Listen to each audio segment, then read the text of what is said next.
এক 12-14 বছরের ছেলে তার বাবার কাছে এসে মন খারাপ করে বলল যে, বাবা, আমাকে প্রায়ই কিছু মানুষ অপছন্দ করে। আমার এটা ভালো লাগে না। তুমি কি বলতে পারো এটা কেন? আর জীবনের মূল্যই বা কি? তখন বাবা চুপ করে থাকলো। কিছুক্ষণ পর একটি পাথর ছেলের হাতে দিল এবং বলল যে, এই পাথরটা তুমি নিয়ে কিছু দোকানে দোকানে ঘুরে দেখো, এটা তুমি বিক্রি করতে পারো কিনা, কিন্তু বিক্রি করবে না, তুমি জাস্ট জিজ্ঞেস করবে, এতেই তোমার প্রশ্নের উত্তর তুমি পেয়ে যাবে। তখন ছেলেটি এই পাথরটা নিয়ে একটি সবজির দোকানে গেল। সবজির দোকানে যাওয়ার পরে সবজিওয়ালাকে বলল যে, আমি এই পাথরটি বিক্রি করতে চাই। তো সবজিওয়ালা পাথরটি দেখে শুনে বলল যে, এই পাথর দিয়ে আমি কি করব? আসলে এই পাথরটা আমার দরকার নেই, এই পাথরটা আমি কিনবো না। তখন ছেলেটি ফেরত আসলো, এসে বাবাকে বলল যে, বাবা, সবজিওয়ালা এই পাথরটা কিনতে চাইলো না। তখন বাবা বলল, তুমি অন্য একটি দোকানে যাও। তখন ছেলেটি একটি কাপড়ের দোকানে গেল। কাপড়ের দোকানে যাওয়ার পরে কাপড়ের দোকানেও ছেলেটি বলল যে, এই পাথরটি আমি বিক্রি করতে চাই।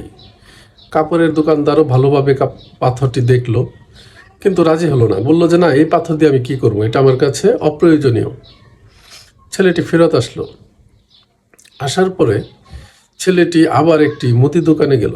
মুদি দোকানে গিয়ে পাথরটি দেখালো। মুদি দোকানদার ভালোভাবে দেখে বলল যে, এই পাথরটি আমি রাখতে পারি, তো দাম পড়বে মাত্র 100 টাকা দিব তোমাকে। তো ছেলেটি কিছুটা অবাক হয়ে আসলো, এসে বাবাকে বলল যে, বাবা, 2-3টা দোকান দেখলাম, কেউ এটাকে মূল্য দিতে চাইলো না, এক মুদি দোকানদার 100 টাকা দিতে চাইলো। তখন বাবা বলল যে, তুমি আরও একটি অন্য দোকানে যাও। তখন ছেলেটি সেই পাথরটি নিয়ে একটি কসমেটিক্সের দোকানে যায়।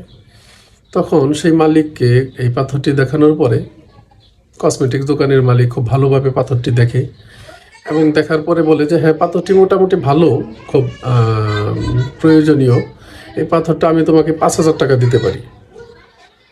ছেলেটা অবাক হলো যে, একই পাথর কেউ কেউ মূল্য দিচ্ছে না, আবার কেউ কিছু কিছু মূল্য দিচ্ছে। ছেলেটা ফেরত আসলো, বাবাকে বলল যে, বাবা, একজন কসমেটিক দোকানদার এটা 5,000 টাকা দিয়ে কিনতে চাইলো, আমি চলে আসলাম। তখন বাবা বলল যে, তুমি আমাদের যে মখমলের কাপড় আছে, কাপড়ের টুকরো আছে, সেই টুকরাটা দিয়ে এই পাথরটা মুড়িয়ে পাথরটি একটা অন্য দোকানে নিয়ে যাও।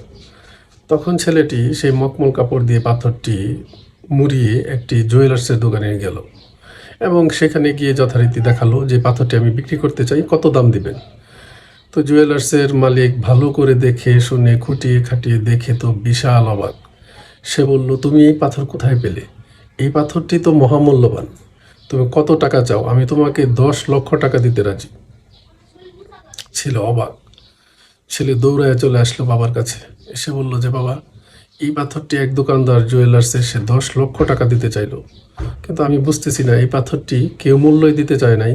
কেউ 5,000 টাকা দিতে চাইলো, আবার কেউ 10 লক্ষ টাকা দিতে চাইলো, এর কারণ কি? তখন তার বাবা ছেলেটিকে বলল, ভেবে নাও, ওই পাথরটি হচ্ছে তুমি।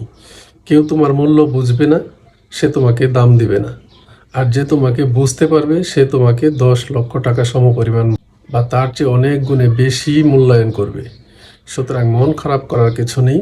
যারা তোমাকে চিনবে, বুঝতে পারবে, তারাই তোমাকে মূল্য দিবে, আর যারা তোমার কদর বুঝবে না, তারা তোমাকে মূল্য দিবে না।